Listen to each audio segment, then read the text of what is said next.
Assalamualaikum warahmatullahi wabarakatuh. Halo, hai kawan-kawan penggemar setia Quotes of Quran.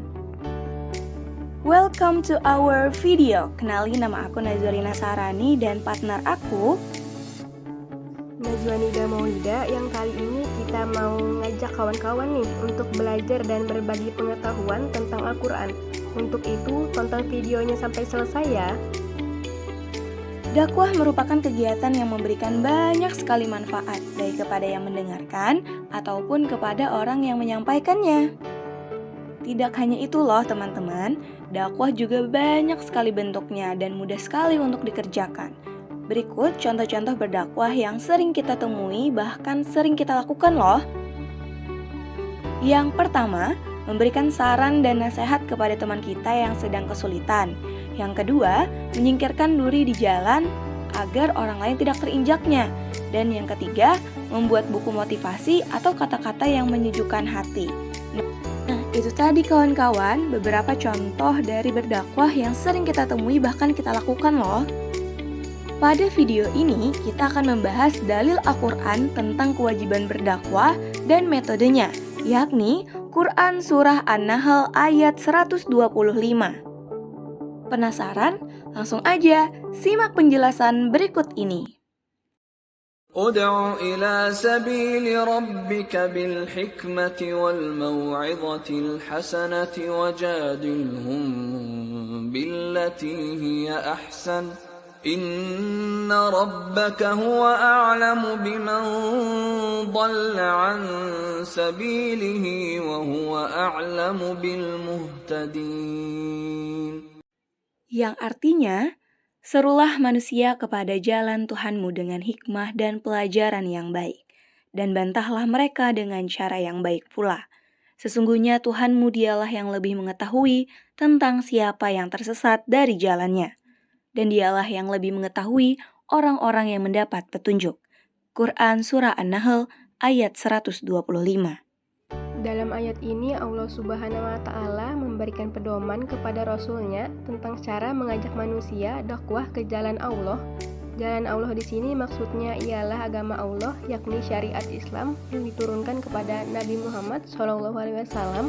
Allah Subhanahu wa Ta'ala meletakkan dasar-dasar dakwah untuk pegangan bagi umatnya di kemudian hari dalam mengemban tugas dakwah. Pertama, Allah menjelaskan kepada Rasul-Nya bahwa sesungguhnya dakwah ini adalah dakwah untuk agama Allah sebagai jalan menuju ridhonya, bukan dakwah untuk pribadi dai yang berdakwah ataupun untuk golongan dan kaumnya. Yang kedua, Allah Subhanahu wa Ta'ala menjelaskan kepada Rasul Shallallahu Alaihi Wasallam agar berdakwah dengan hikmah. Hikmah itu mengandung beberapa arti, yaitu pengetahuan tentang rahasia dan faedah segala sesuatu, perkataan yang tepat dan benar yang menjadi dalil, menjelaskan yang mana hak dan yang mana yang batil.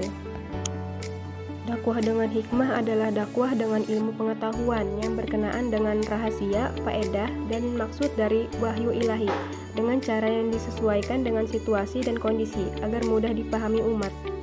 Yang ketiga, Allah Subhanahu wa Ta'ala menjelaskan kepada Rasul agar dakwah itu dijalankan dengan pengajaran yang baik, lemah lembut dan menyejukkan, serta dapat diterima dengan baik. Tidak patut jika pengajaran dan pengajian selalu menimbulkan rasa gelisah, cemas, dan ketakutan dalam jiwa manusia. Orang yang melakukan perbuatan dosa karena kebodohan atau ketidaktahuan tidak wajar jika kesalahannya itu dipaparkan secara terbuka di hadapan orang lain sehingga menyakiti hati. Khutbah atau pengajaran yang disampaikan dengan bahasa yang lemah lembut sangat baik untuk melembutkan hati yang liar dan lebih banyak memberikan ketentraman daripada khutbah dan pengajian yang isinya ancaman dan kutukan-kutukan yang mengerikan. Namun demikian, menyampaikan peringatan dan ancaman dibolehkan jika kondisinya memungkinkan dan memerlukan. Untuk menghindari kebosanan dalam pengajian, Rasulullah SAW menyisipkan dan mengolah bahan pengajian yang menyenangkan dengan bahan yang masih bisa menimbulkan rasa takut loh. Dengan demikian, tidak terjadi kebosanan yang disebabkan uraian pengajian yang berisi perintah dan larangan tanpa memberikan bahan pengajian yang melapangkan dada atau yang merangsang hati untuk melakukan ketaatan dan menjauhi larangannya. Yang keempat, Allah Subhanahu wa Ta'ala menjelaskan bahwa bila terjadi perdebatan dengan kaum musyrikin atau ahli kitab, hendaknya Rasul membantah mereka dengan cara yang baik. Suatu cara perdebatan yang baik ialah perdebatan Nabi Ibrahim dengan kaumnya yang mengajak mereka berpikir untuk memperbaiki kesalahan mereka sendiri dengan menemukan kebenaran. Tidak baik memancing lawan dalam berdebat dengan kata yang tajam, karena hal demikian menimbulkan suasana yang panas. Sebaiknya diciptakan suasana nyaman dan santai sehingga tujuan dalam perdebatan itu mencari kebenaran dapat tercapai dengan memuaskan.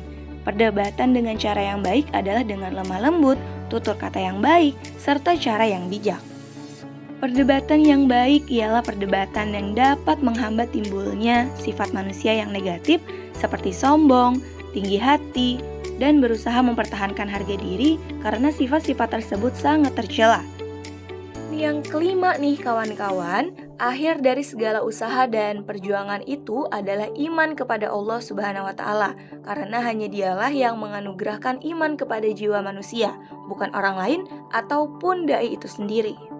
Dialah Tuhan yang maha mengetahui siapa di antara hambanya yang tidak dapat mempertahankan fitrah insaniyahnya atau iman kepada Allah dari pengaruh-pengaruh yang menyesatkan, sehingga dia menjadi sesat, dan siapa pula di antara hamba yang fitrah insaniyahnya tetap terpelihara, sehingga dia terbuka menerima petunjuk atau hidayah Allah Subhanahu wa Ta'ala.